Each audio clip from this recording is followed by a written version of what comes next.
Good evening, everybody. Sorry I didn't put up a little story yesterday. Andrew Dankwitz came and visited me, so we were preoccupied. One of the stories I want to tell this evening it's a story that just shows kind of what goes on often behind the scenes at some of these reserves. Some of the things have a real big impact on us, and I'll keep the names obviously of the people and the name of the reserve out of the story, but I'd actually gone back for 10 days to a reserve that I'd worked at previously to just help out, which was flippin' cool. It's a beautiful place, and I was more than happy to go back and help out. And driving down one of the roads, I noticed that there were these really weird rhino tracks, almost like a scuff. There was a foot, a scuff, foot, scuff. Oh, yeah, that's weird. And then a couple hundred meters down the road, we found the rhino, and its leg looked to be horribly broken, and it was actually walking using its wide mouth. It was a white rhino as a crutch. So you imagine it put its left foot, then its nose, and like hop forward. And it was hectic. And so I radioed the head guide, and I said, flippin' hell, I'm here, there's a rhino, it's not looking good. And he called me to a private channel, and he said, yeah, we know about it. That rhino had actually been an attempted poached victim, and the guys shot badly and actually shot it through its front leg. And the reserve and the larger reserve area decided to try and help it, so they'd actually darted it and had administered some drugs to try and help it. But obviously in that whole process, the rhino had run and just made the injury much worse. And so now this rhino, they were just monitoring it. So I said, okay, I told the guests, look, we didn't want to put any extra pressure on that rhino, so we just let it be, and then went back to the lodge, had dinner. And the next day, we saw its tracks again, so we had seen that it had obviously moved. That evening, I was chatting to the head guide, and on top of doing all of his other work, he was doing anti-poaching patrols. So I said to him, I'll 100% come with you. So I went, finished, sort of had a few, hosted my guests, set them down for dinner, and then I met up with him, and we went out on the patrol. And he told me that earlier in the day, he had actually taken a massive container of water with the tractor and filled up one of the little mud wallows that was close to where the rhino was, in the hope that it could at least drink there without having to walk so far on its broken leg. And so we did our anti-poaching patrol, and it was nothing, we didn't encounter anything. So he said, let's go check on the rhino and make sure that it's okay. And it was crazy. We came around the corner, and the rhino was sitting like on its haunches, like a dog almost. And there were, I can't even remember how many hyenas they were just coming and nipping at the tail and the back legs. And so we drove in, and it's crazy how much of an impact these animals have on us, because we just want this rhino to survive because of some arsehole bastard human who shot it.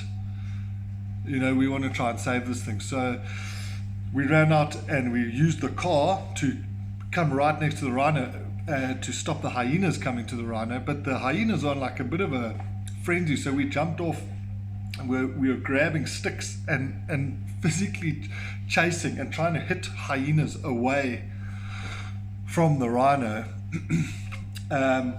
And so between us taking it in turns to try and chase these hyenas away, and also try. I mean, this rhino is there, but obviously at this stage it's pretty buggered, and it had gone into shock. So it was sitting there, and it actually fell over onto its side, and we were having a look at it, and you know, obviously a rhino that's well wouldn't appreciate us standing there right next to it, and it was just lying on its side and just taking big breaths, and you could see the whites of its eyes. This animal was stressed out. The leg was badly broken. You could see not looking so good. But now, because we had been on anti-poaching patrol, we only had a small weapon with us. We did not have a heavy-duty caliber rifle to put the rhino down, because we kind of thought, you know, it's tickets for the rhino, really. We phoned the veterinarian and the head warden, and they both said, yeah, guys, you've got to just make that call. I know it's a crap one, but one that we've got to make. So the head ranger radioed the standby guide, who was a guide who had been qualified for a while, and he said to him, this is an emergency, go to the rifles, you know, go sign out a rifle and drive here immediately. And we gave him the position. And then this asshole decided to go back to bed, and he sent a training guide to come out. And you know, the reason we asked him is because we knew he would know the property and be able to come straight there, because this poor rhino, it's in front of us dying, and we want to just put it out of its misery. And the whole time we've got bloody hyenas circling around us, trying to come in and eat the rhino. So we're waiting and we're waiting, and we're thinking, where the hell is this guy? So we radio, and then he comes on and says, oh, sorry, I didn't know it was you wanted me to come. I sent the trainee. And now the poor training guy, he's fumbling around in the dark trying to find us. Anyway, then what happens? The rhino gets like a surge of life, because they're so big and heavy, they can't lie on their side for a long period. Their organs can't deal with it.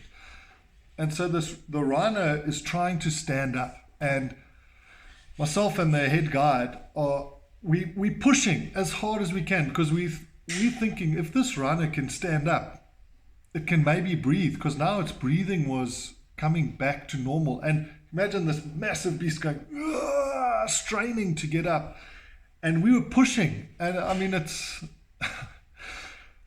a big rhino, and it's just the two of us.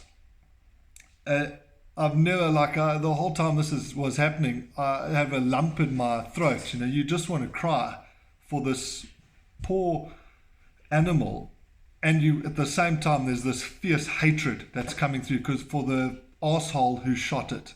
And now you're even more angry because this dickhead ranger would rather curl up in his bed.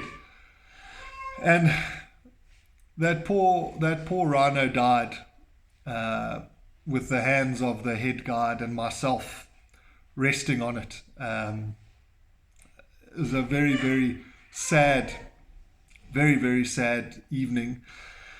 And we definitely didn't want to give it to the rhino, to the hyenas. And so part of the process, you know, with any rhino that dies these days, even if you know it's a natural death, you have to do an autopsy.